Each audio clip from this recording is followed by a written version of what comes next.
Bill, if we look at popular culture, we would think that science and religion were really at war. Is that the right metaphor? I don't think it's the right metaphor. I mean, the notion of a warfare has been around actually for quite some time. I mean, there was a book back in the 1890s by Andrew Dixon White on the warfare of science and theology in Christendom. I mean, it's certainly a theme that's been out there, but I don't think it's the only theme. I mean, there have been a number of ways of trying to understand the relation between science and theology. That's one way. And usually if it's a warfare, it's that science is trumping religion.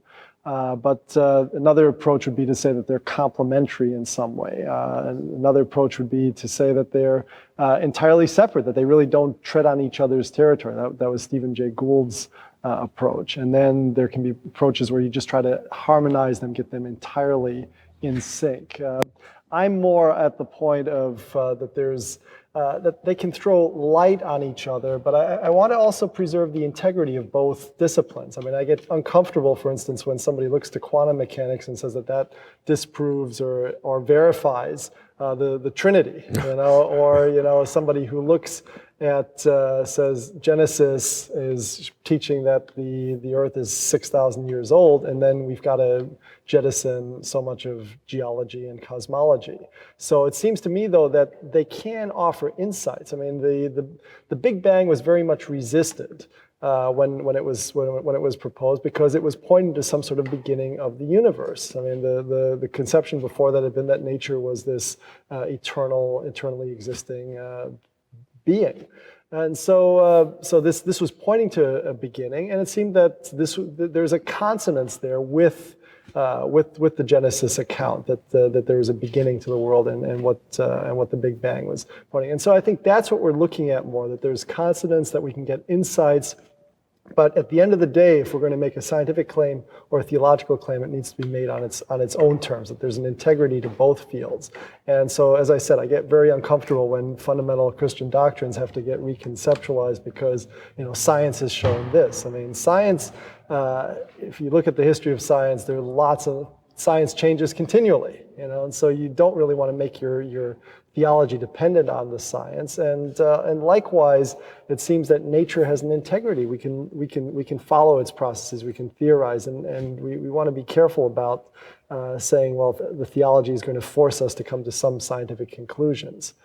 Now, I think there was a problem in my question, and a problem in laying out the different ways that science and religion can articulate, because there seems to be a symmetry there. But is there not an asymmetry between science and religion, in that it is certainly conceivable, and many people believe this, that science is what it knows for sure is entirely true, but everything about religion is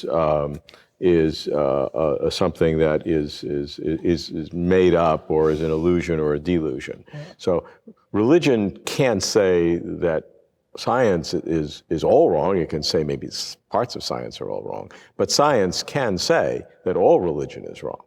So there's an asymmetry between the two. How do you get that science could say that religion? Well, they can say wrong? that it can make the claim that the only reality is a physical reality, and if religion claims that there's a non-physical. That's not a scientific claim. I mean, what evidence shows that? What scientific empirical evidence shows that's right? I agree. I agree that itself is not a scientific claim, but science would say the only thing that you can know for sure is something that you can perceive. And something that can be discerned by the scientific method. There may be something outside of that, but we can't know that. That's incredibly crude philosophy of science. I mean, no philosopher of science would hold to that. I mean, in fact, the very philosophy of science, I mean, what is the nature of science is itself very much, I mean, I'm not sure there's ever been a coherent definition given.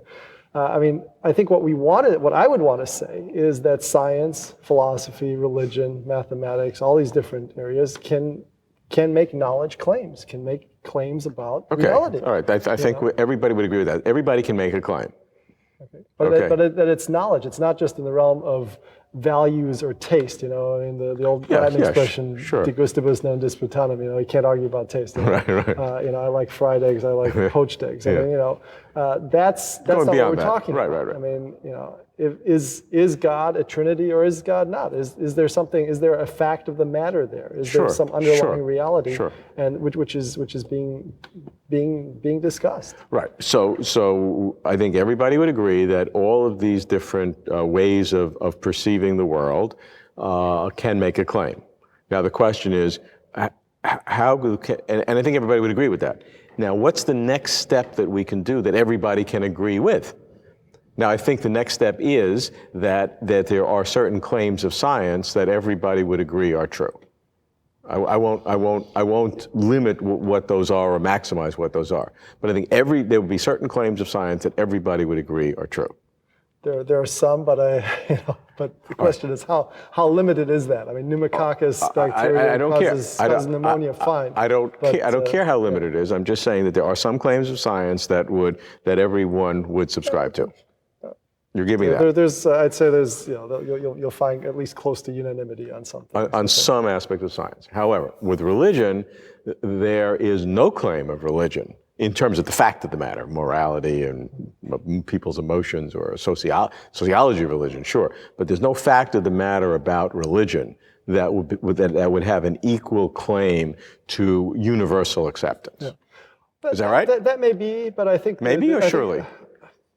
Yeah, I think you're probably right. I need to think it through. You know, I haven't. You're not supposed to think things through here. Just give me an answer. But I think there's a reason for this, and there's a reason still not to think that religion is, for that reason, in some way substandard or worse than science. I mean, because I think if you think about science, where does it start? It starts with empirical data. Then there's, in a sense, facts. I mean, there are things, the pointer is pointing here. Oh, that means that an electron was doing such and such. Okay, so there are factual claims that science makes. Then it sees patterns among those facts. Then it forms hypotheses about those patterns. Then some of those hypotheses end up being theoretical claims that explain a whole range of facts and patterns. You know, and then you may have laws. But the thing is, you're going to higher and higher levels of abstraction there, and it seems to me when you're talking about theological claims, you're even beyond that. I mean, there's a factual dimension, certainly and a historical dimension to something like the Christian faith. I mean, there are claims about Christ and what he did and miracles and things like that. Certainly claims, but they're not universally accepted. But and then they would need to, and so then how are these interpreted theologically? But it seems that. If you're talking science, it seems that you have agreement at these much lower levels. But if you go to the higher levels of science, at the theoretical levels, there can be lots of controversy there. Okay, but it's they are, if you will, different beasts. I would grant you that. But the question still remains: are both science and religion purporting to make knowledge claims? Are we in the realm of knowledge, or with religion, are we talking fairy tales, matters of taste, things like that? And that's what I would challenge.